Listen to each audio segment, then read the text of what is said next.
We should have time for all questions today, but if we don't, as I mentioned earlier, we'll take the written questions, and Port Metro Vancouver has committed to responding to those on Port Talk within 3 weeks of today. So I'm just going to do a time check here. It's 3:53. We're right on time. So we will take questions until 4:38, and I am watching. I'll just start, just because I know there's a few folks that are getting sorted. I will start with one from the, and I will start with one from the log on the. Sorry, I'm having a hard time saying what I'm trying to say here, from the digital site, and I will ask the Port executive team to come to the front. And any one of those folks will be able to answer questions. If you have a specific question for a specific person, by all means mention that, but otherwise Robin and I will coordinate and make sure it goes to the right person. So I will start with the first question from the Pigeonhole tool, and it's actually, there's two very similar questions, so I'll ask the first one and there's just a bit of an adjunct. With the planned Delta Port expansion, what preparations is Port Metro Vancouver making about the required capacity upgrade to the rail infrastructure between Canada and the US to support this growth? And the adjunct to that is, what is Port Metro Vancouver's position on Surrey and White Rock's efforts for rail relocation? Let me perhaps give an answer as a start. I might hand over to Peter or Cliff to talk a little more about that. But firstly, with regard to the Terminal 2 project and the rail capacity increases that we're working on, there is a lot of work being done to repeat the Asia-Pacific Gateway and Corridor Initiative type success and ensure that we continue to grow the rail infrastructure to meet the needs of the port, not just in the Roberts Bank area, but also in the North Shore and South Shore of the Burrard Inlet. The rail link to the US is not really part of the Roberts Bank Terminal 2 project because there's not really any anticipation of a change in the sort of cargo mix, which is very predominantly Canadian cargo. So the focus is on the Roberts Bank Rail Corridor, which we've already been working to upgrade. But I don't know if Cliff or Peter, you'd want to add to that? No, I think that really covers it. Sorry, the second question, you have to remind me now. Yeah, no problem. Second question is, what is Port... Yeah. Sorry, I remembered. Right, so this was the Surrey and White Rock work to try and move the rail line. And really, that's outside our jurisdiction. Where the rail line is located is a federal matter, and ultimately a matter for BNSF, the operator of that line in particular. So it's really a discussion that we haven't had a major part in, and it's one for those two municipalities, the railway and the federal government, to pursue. Okay, great. Thank you both. So we'll take one from the floor, and if you could just name and your question, please, that would be great. Thank you. Pam, it's Mike Forrest. I'm a river user and river rat to some people's point of view, I guess. But the river folks are pretty passionate about things, all things river. And I've got 3 questions, but I'd prefer to leave them rather than necessarily have them answered and spend time. I'd like this to be something that we can work on in a year. First of all, though, I'd like to thank the Port for the support of community. I'd like to thank the Port specifically for support of Fraser River Discovery Center and the voice of the Fraser, and certainly the industrial land issue. Collaboration, as Robin said, is paramount to us getting things done, especially for small business. And our problem is we need some venues to get some of this collaboration to happen. 3 questions. Will you please convene a committee of tenants to deal with tenant issues so that business can do business? I'll give you some ideas. Water lot valuation, upland consent, maintenance, dredging and structures, security, and a process for your involvement for us with respect to federal agencies.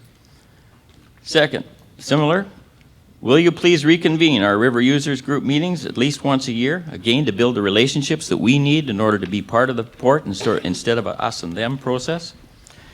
And third, will you address and cut the bureaucracy and streamline the process so that maintenance, dredging, and structural maintenance can be done in a very much more effective fashion? I spent 2 years getting a small little dredging project done. Wheel washing needs to be done. It's done and allowed by DFO above the creek, above your jurisdiction. We need to be able to do it for maintenance dredging in our own place. Thank you very much. Please, you can answer, or we'd like to have an ability to deal with some staff folks in order to get some of this to happen.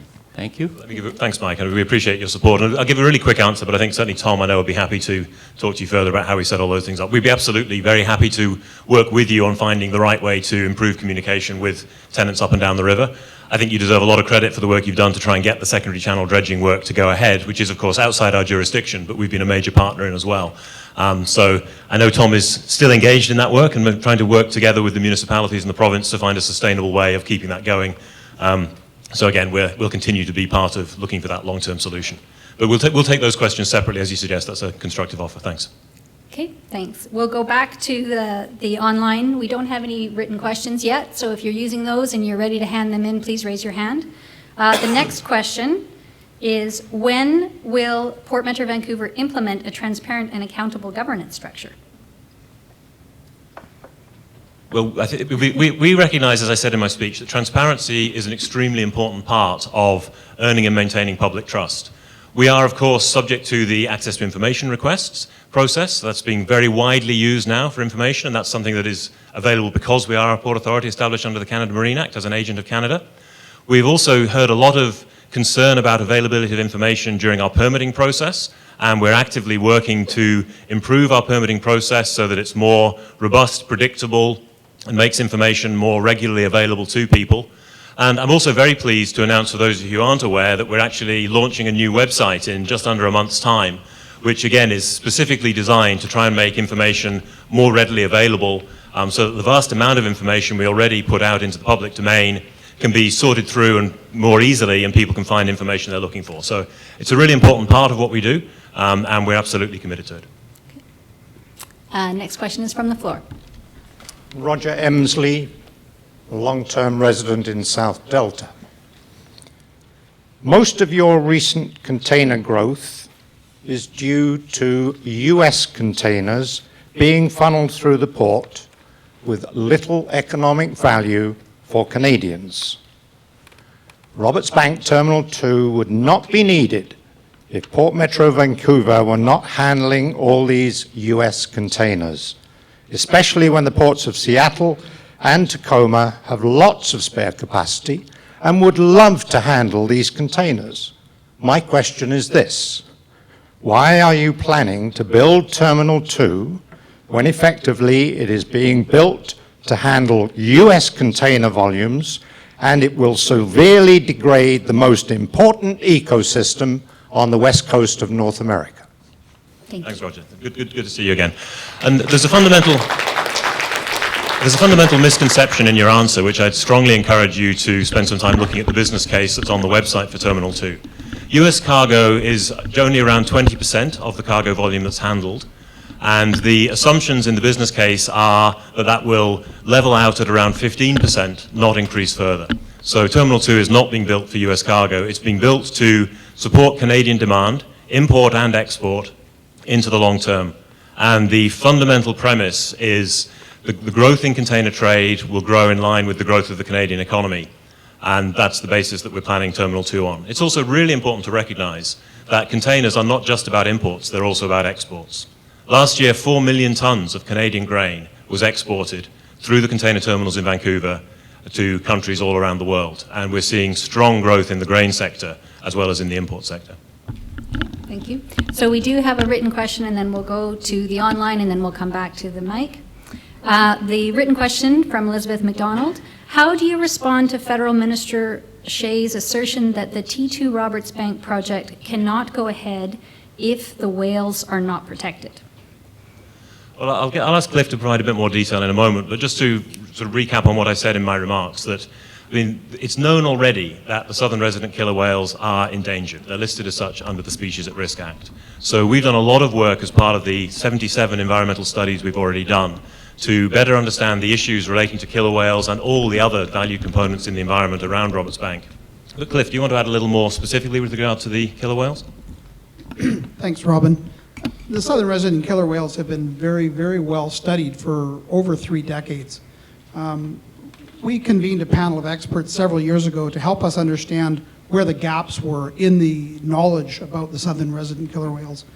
And that panel helped us to identify several areas that required further study, and in fact assisted us in gaining some of the data that was used for those studies.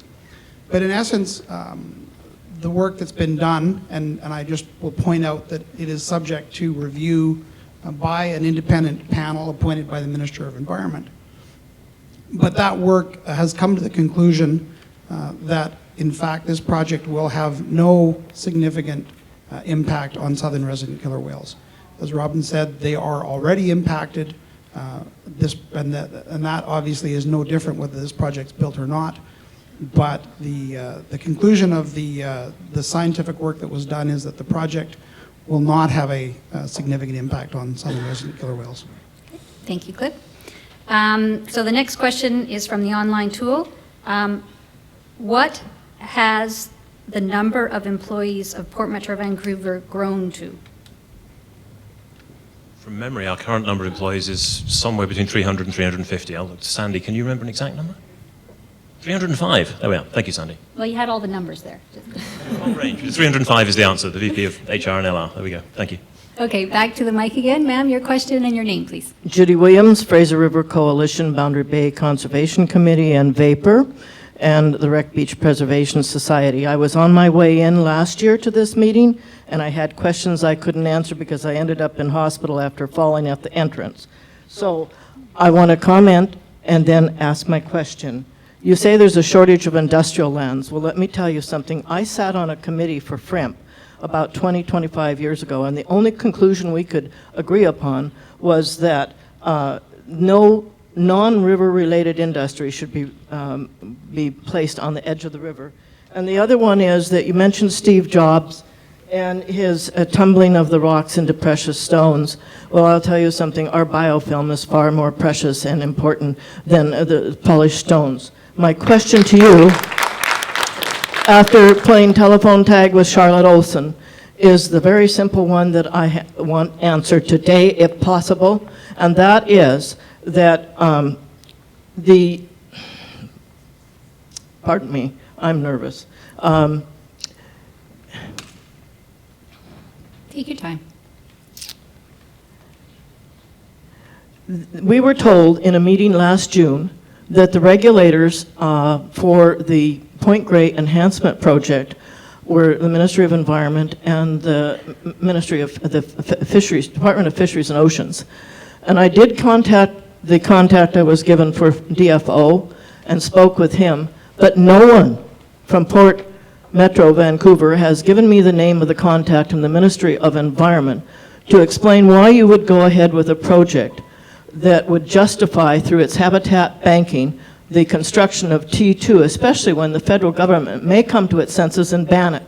Why is that? And who is the contact in the Ministry of Environment? Thank you.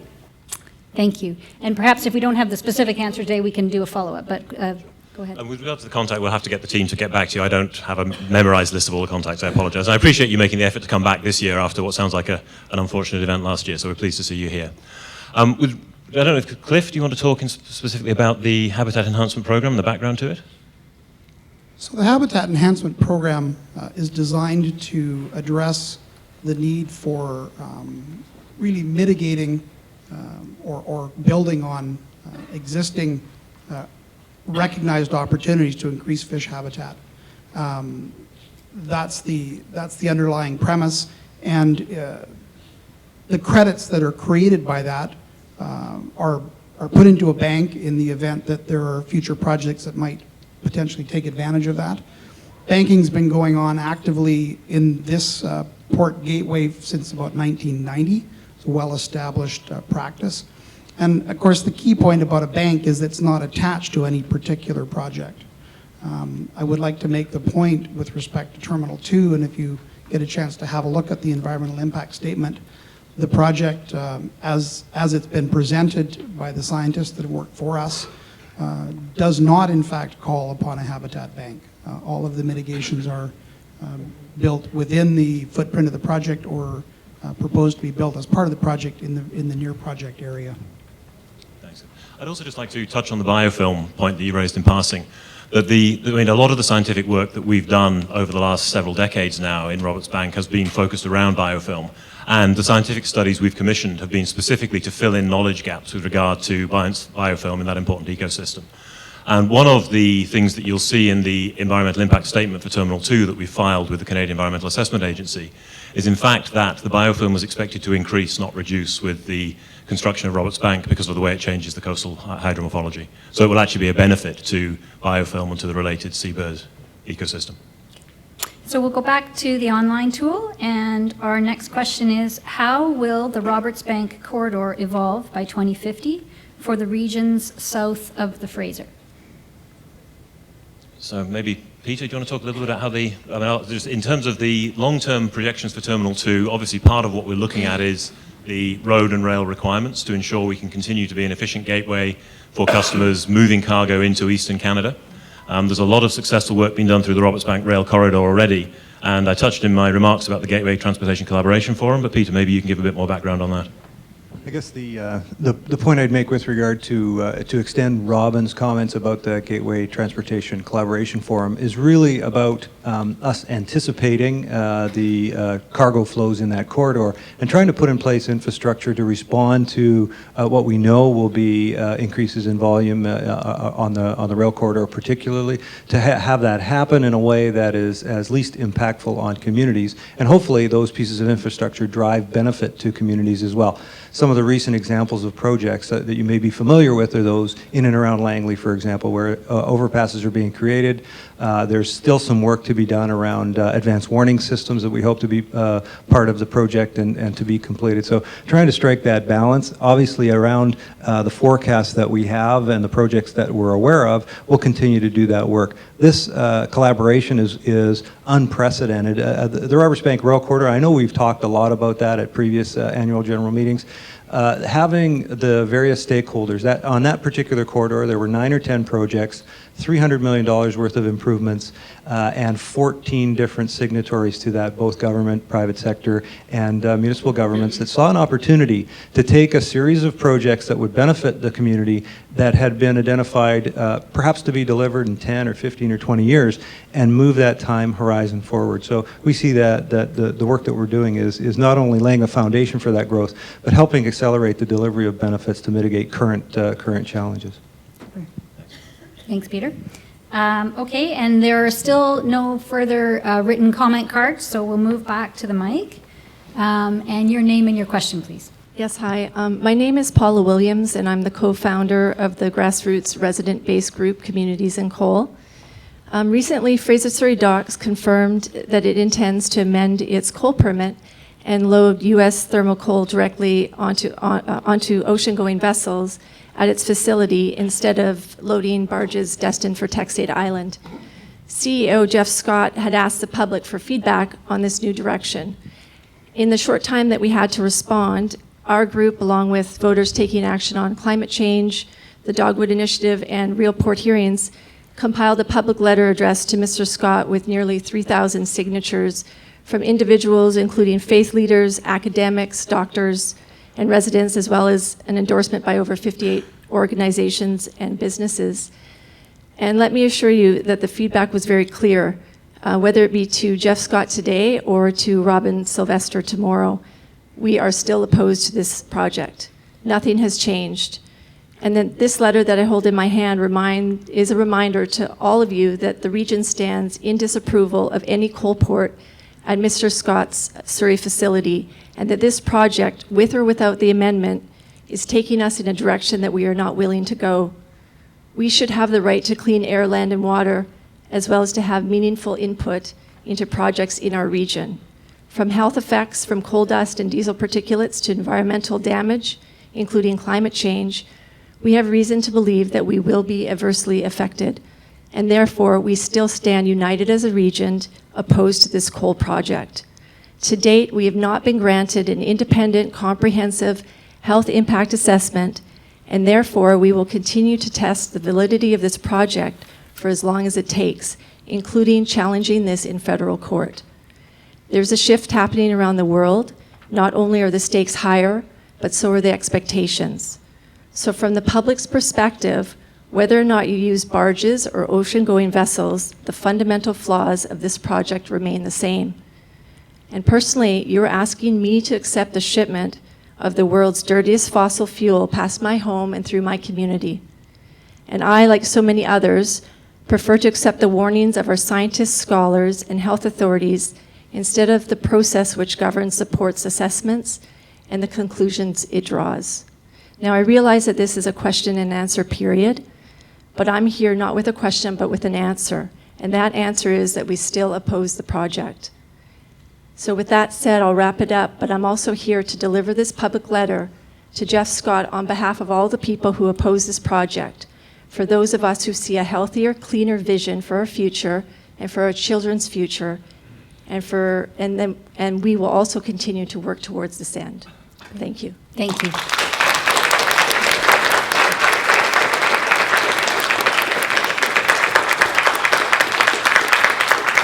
Okay, thanks very much.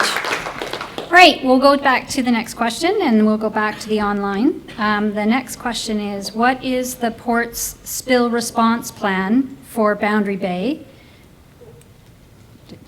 I don't know why it's not. There we go. What is the port's spill response plan for Boundary Bay, which has a challenging low tide delta that prevents boats to access the foreshore? Well, Boundary Bay is actually outside the jurisdiction of Port Metro Vancouver, so you'd have to address that question to Coast Guard. Okay. There you go. Okay, and then we're back to the mic. Okay. Yep. Hi, my name is Erica, and I'm a citizen of Richmond, BC, community advocacy for farmers and individuals there.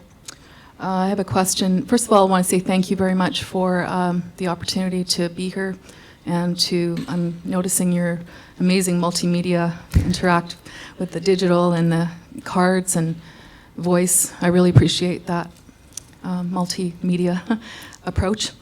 And I wanted to ask Mr. Sylvester, can you please explain briefly your vision for Port Metro Vancouver and how it compares to or with Australia's and the work that you accomplished there? Thank you for the question. I could probably spend a lot of time talking about that, but I'll try and keep it fairly brief in respect to the other questions as well. But no, we appreciate you coming along. I mean, my vision for Port Metro Vancouver is, we don't only say it's my vision, it's our vision, it's shared by the executive and the board. It really comes back to the mandate that we have, which is around accommodating the sort of the growth of Canadian trade in line with Canada's trade objectives, but doing so in a manner that preserves the beautiful environment we're all part of. And I can certainly speak for myself personally. I mean, I'm here because I love living in this environment. It's a beautiful place, and I want to see it stay that way. And also, we're very committed to engaging the community in trying to find the best way to grow. So my vision would be a port that continues to meet the growth objectives of Canada, but does so preserving the environment and engaging constructively with the community to find the best way to do it. All right, so we're back to online, which seems to be a pretty popular tool this year. There's actually quite a few questions here. So our next question is, what action is the port taking to deter criminal gangs from smuggling quantities of cocaine and other drugs? Recent news stories have give me no faith in your ability to stop rampant criminality. Of course, that's not mine, but that is the question.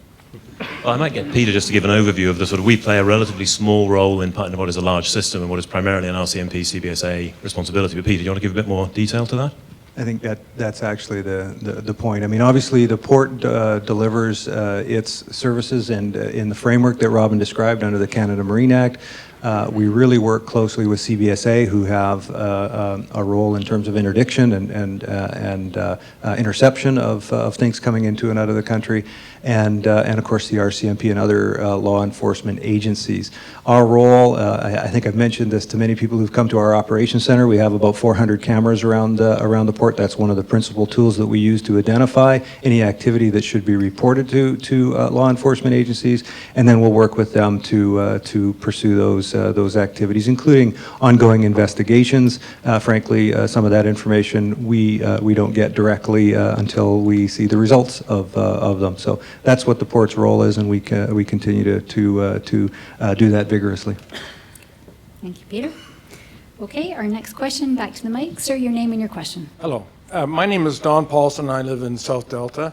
As a matter of fact, I get to look at Delta Port every day because I'm on the view property overlooking the water there. So I know quite a bit about it. I know how many ships go there every day, and I have all the statistics.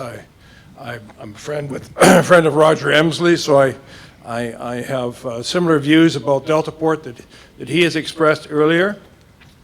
I heard quite a bit of pride in from your management committee today about your record on pollution control and environmental, and I certainly take exception to a lot of that.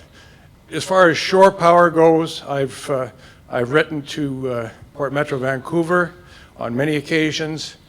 There is one terminal which is right in your front yard here at Canada Place, where you've installed shore power, but you operate more than a dozen other terminals. There's no shore power. I'm asking, is there ever going to be a deadline for your company, for Port Metro, on the people on your ports to install shore power and make it a requirement to do business?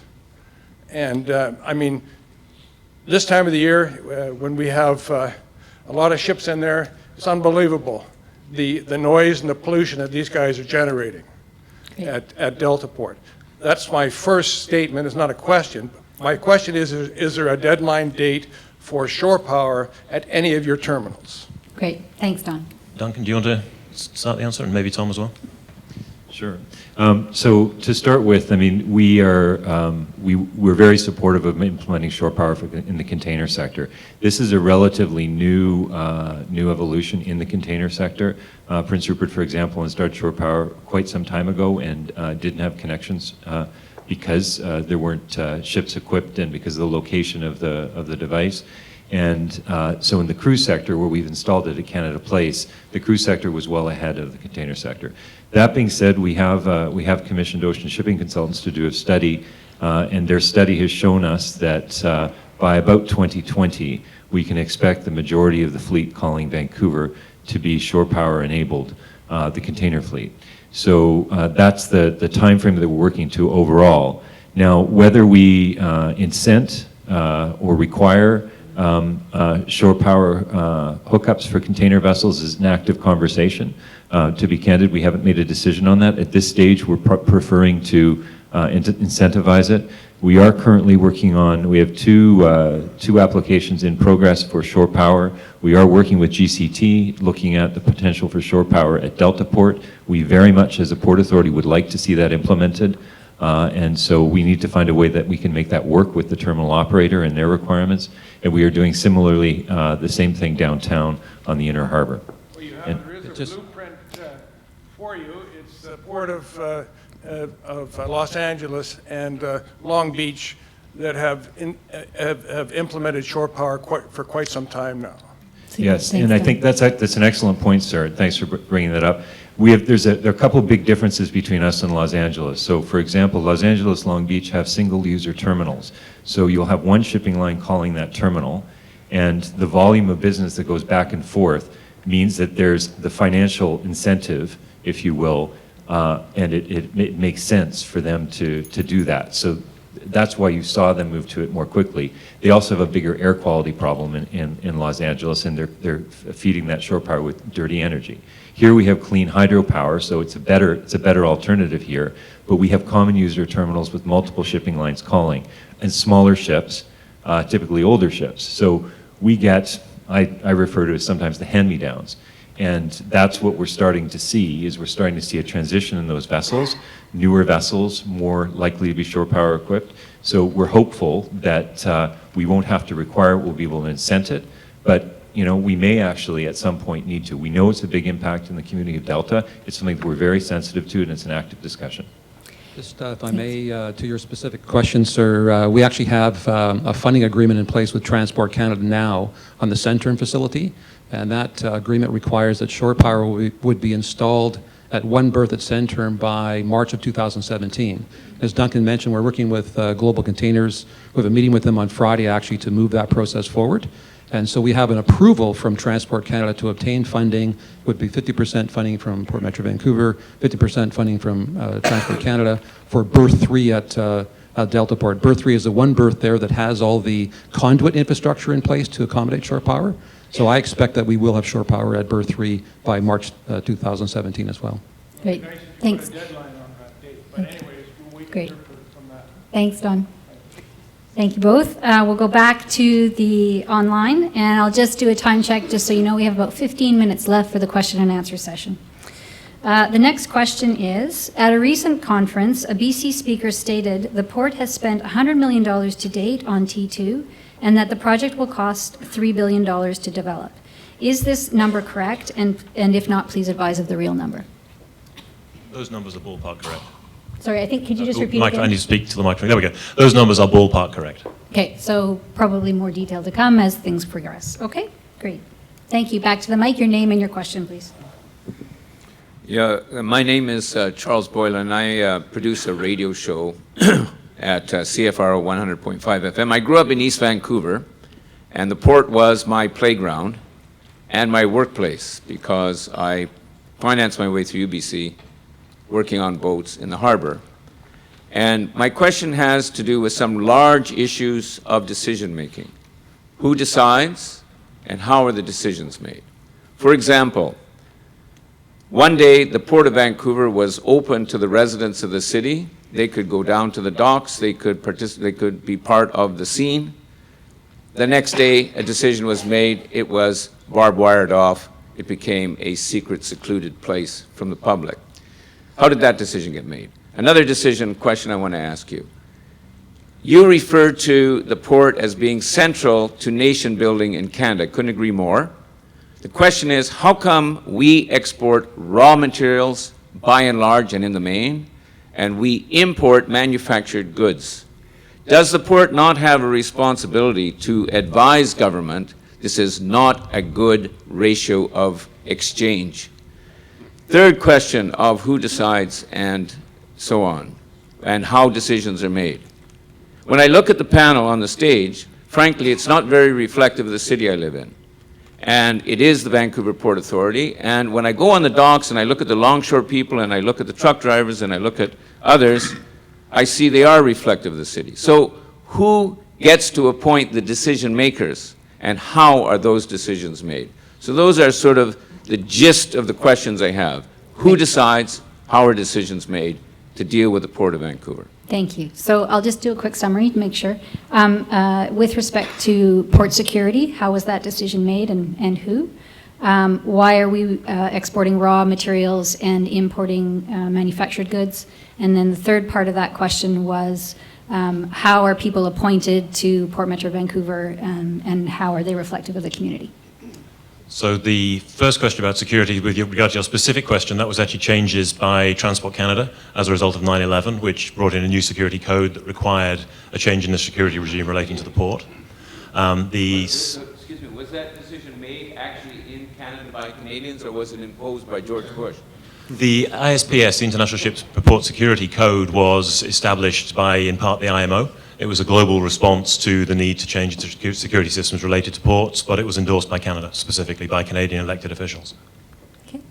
And the next one is... The economics. I think the second question would be more for an economist than a port authority. It's really a political judgment about the structure of the national economy, which is decided by politicians in Ottawa. And the third one was the level of diversity. And certainly, I mean, you're right, if you look at the group sitting on the stage, it's fairly white and male. If you look at the organization as a whole, it is much more diverse, which is a good thing. And as the sort of, I would expect you would see in a few years' time the generation changing in the leadership of the port as well, and that diversity reflected. But in terms of your specific question about who appoints whom, the board members are appointed in the way that Craig outlined in his speech. I am appointed by the board, and the executive team are appointed by me with oversight of the board. And then people in the organization reporting to the executive team are appointed by the executives with my oversight. And just as a point, the next layer in the organization, the 20 people reporting to this group on stage with me, is completely gender balanced, 50% female, and has a much greater ethnic representation as well, which I regard both as very good things.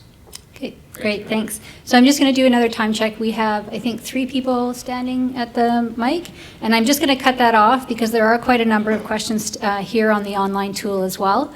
We'll go to the online tool again, and then we'll come up to the mic. So the next active question here is, why is the port trying to ram through Terminal 2? Can't the existing terminals at Delta Port just be expanded? Cliff, do you want to talk about why we need Terminal 2? The forecast demand for container capacity on the West Coast is expected to continue growing at about 4% a year. There are a number of projects to expand existing terminals, both at Delta Port here in the Inner Harbor and in Prince Rupert over the next nearly 10 years. But by that time, we will have exhausted all of those possibilities.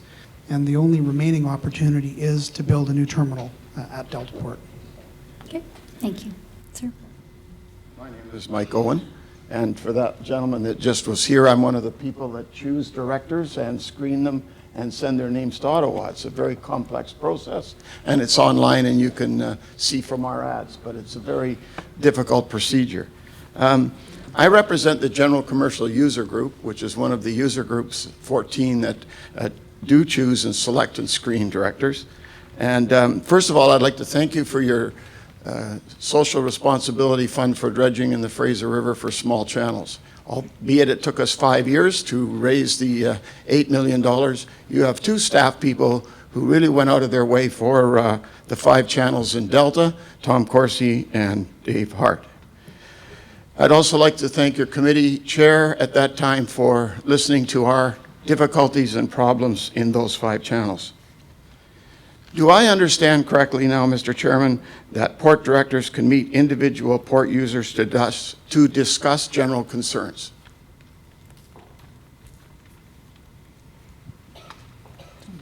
Yeah, Mike, I'm not just sure what you mean by general concerns. Certainly, we have a, let's say we have a theft issue in our community. Can we invite Eugene Kwan, who's a lawyer, down to discuss what could the board be doing?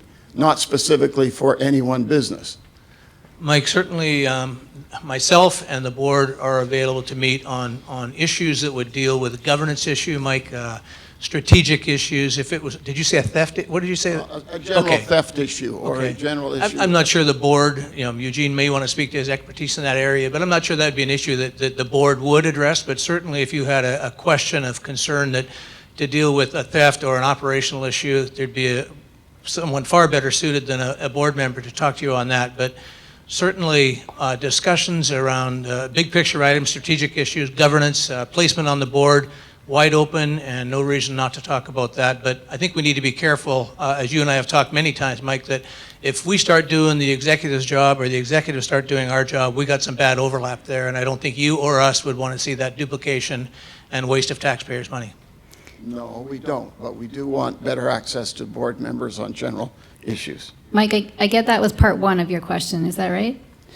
It was the second part of my 2 questions. Okay, great. So if we could just go to the second one, we'll go wrap up. One of the problems that we see on the river of the 360 users is you guys get blamed for a lot of issues that really come out of Ottawa and from the various politicians. I've sat with Roger on committees. I've sat with many people in New Westminster on committees since 1990. I've had a business on the Fraser River from '74. You now have the Transportation Act, which is being amended.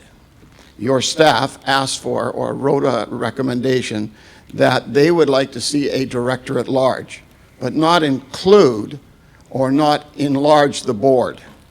Where is that director going to come from?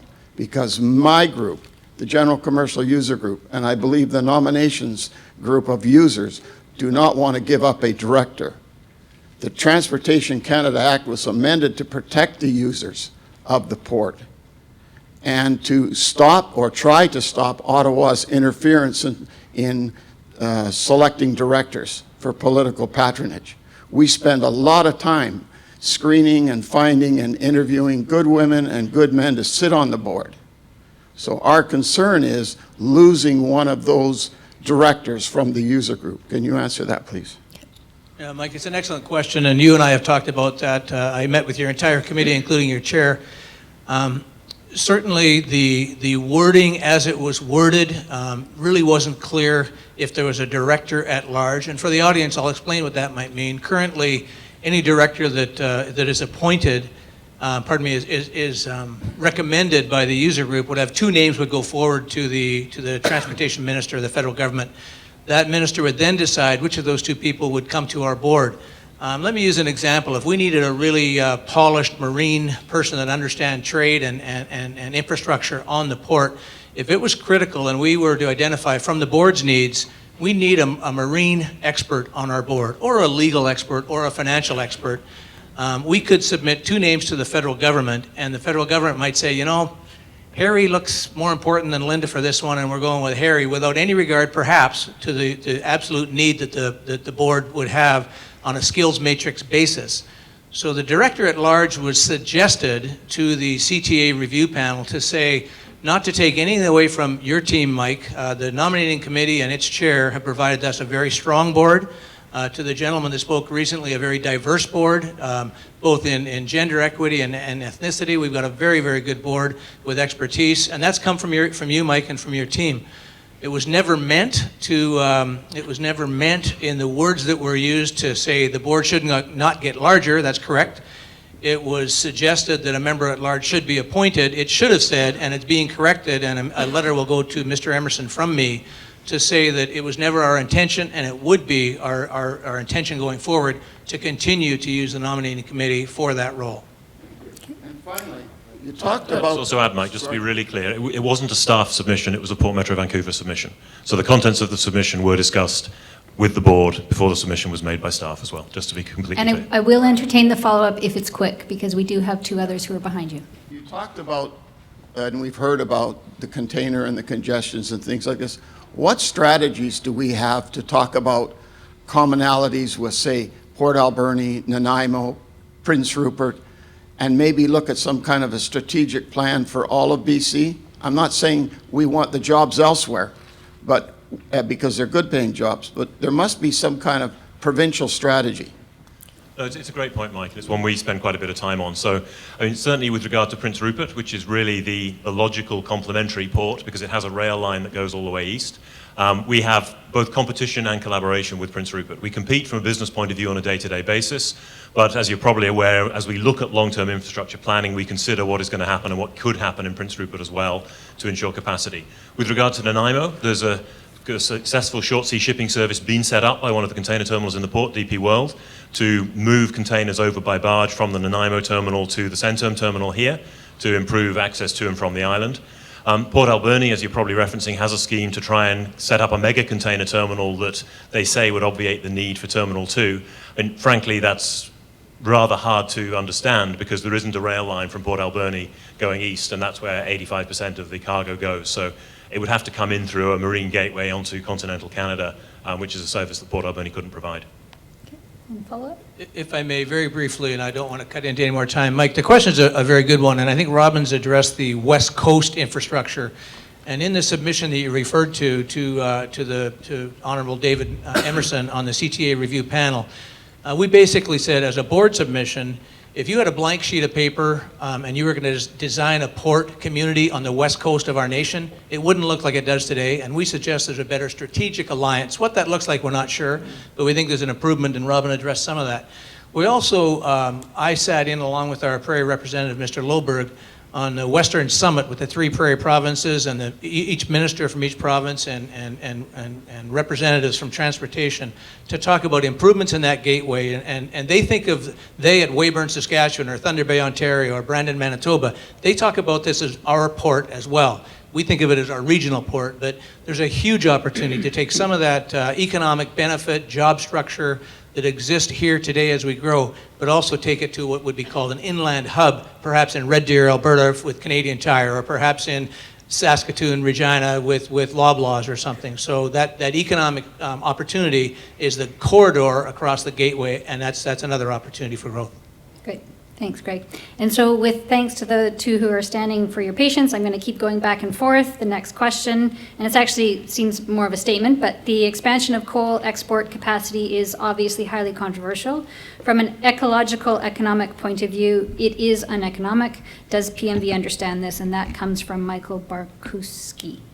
Well, it really comes back to the point we've discussed a number of times that it's not up to the Port Authority to decide what cargo flows through the port, but to ensure, it's our job to ensure it happens safely. It would be a bit like asking an airport to establish immigration policy for Canada. That's just not the way it works. Okay, great. And now we're back to the mic. Your name and your question, please, sir. My name is David Jones. I'm from Tawasin. I'd like to revisit this whole question of the need for Terminal 2. This is apparently based, as you call it, the rationale for it is based on a forecast of 4 or higher, as was stated a few minutes ago, going forward for many years. This would cause a doubling of the need within a few years and then another doubling, etc. But the facts don't support that. In recent years, the growth has only been about 2.2% total. That's from your own figures. From the last 7 years, it's been a compounded annual growth rate of 2.2%. Of that 2.2, 1.6% has been supplied by the phenomenal growth in U.S. containers. And only 0.7% is supplied by Canadian containers. Now, Mrs. Sylvester said a few minutes ago, Terminal 2 is being built for Canadian trade only, to quote you roughly, not American, and it's for container growth. Now, the Canadian container growth is clearly going to be tied to the growth in the Canadian GDP. There is no more multipliers, as some of your consultants have used in the past. That's gone to 1. The GDP growth for Canada, as we probably all know, is around 2% or less right now. I think it's 1.8% for this year. And that's what we can get going forward. There is clearly no need for this Terminal 2. And for some reason or other, your forecast is still using 4, 5, or 6%. And in fact, the whole EIS for Terminal 2 shows this kind of forecast. And it tries to justify it based on what appears to be a fraudulent forecast made in 2001. I don't believe that was ever made, which shows a growth of 4% going forward. And of course, starting in 2001, the container growth was at an early stage, and of course there was early high rates of growth.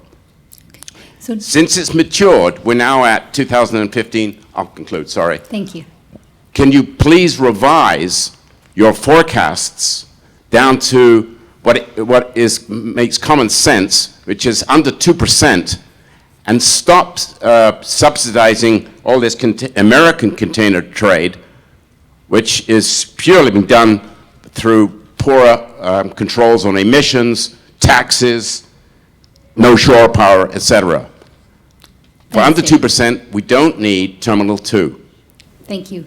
So I know we've talked about Terminal 2, but maybe specifically the forecast? Just specifically with regard to the forecast, to clarify again a misconception. The forecast that Terminal 2 EIS has been submitted based upon is a forecast done in 2014 by ocean shipping consultants in London, who are global experts in container forecasting. The multiplier has been reduced substantially by comparison with 10 years ago, but is still a multiplier of around 1.5 to 1.7. And we chose them as an arm's length third-party consultant who are globally respected experts. Okay, so we have one more question from the online and then one more at the mic. Thank you very much. Next question is, how does the port intend to address the concerns of the 3,000 plus community members who oppose the coal port at Fraser Surrey Docks if they are truly committed to collaboration and sustainability? Well, we certainly will take the letter that's been given formally. I haven't seen it at this stage, and we will consider it as part of the input to the amendment process to the permit that we're expecting to receive from Fraser Surrey Docks.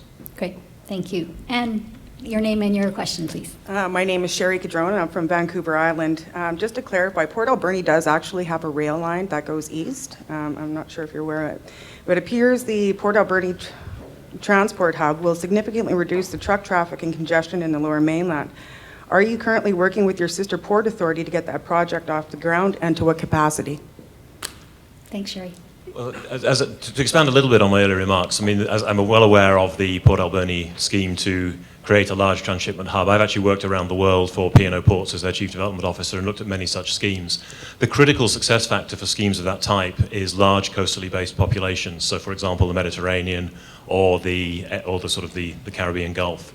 And the characteristics are very different here in the PNW, where all the cargo does end up going basically east, or the vast majority, 85% of the cargo goes east. So the efficiency of the supply chain from ship to destination rail yard in Brampton, Ontario is critical.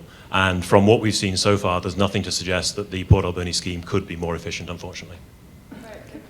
The containers come directly off and forgive me, I'm not 100% on this project. I'm just looking for the jobs for our island. Yeah. But what I'm looking at specifically, though, is that, from my understanding, that the containers are being shipped straight across the rail, and then they're being shipped off via eastbound from there, which reduces a significant amount of traffic on the highways, for one. And then what can be run up the river systems, it's run through there. but then it's also immediately connected with rail when it hits the mainland. So Yeah, no, there are lots of issues mixed up there. And one of the ones that you raised, which is a good one, which I think is the model that IMO have been following, where they're actually moving containers onto a barge straight to the container terminal.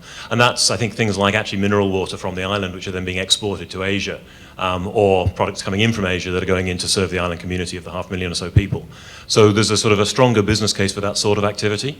For the idea of just inserting an extra processing leg into the supply chain of a ship coming from Asia, offloading in Port Alberni, loading to a barge, coming across to Vancouver, offloading in the river, and then loading to rail, it's difficult to understand how that could be anything other than more expensive. And it sounds like, Sherry, there might be a few follow-up questions, and certainly I know the folks here at Port Metro Vancouver would be happy to have that discussion with you. Sure, yeah. Yeah, great. So that is all the time that we have for today's session. Thank you very much for your participation. As I mentioned earlier, we are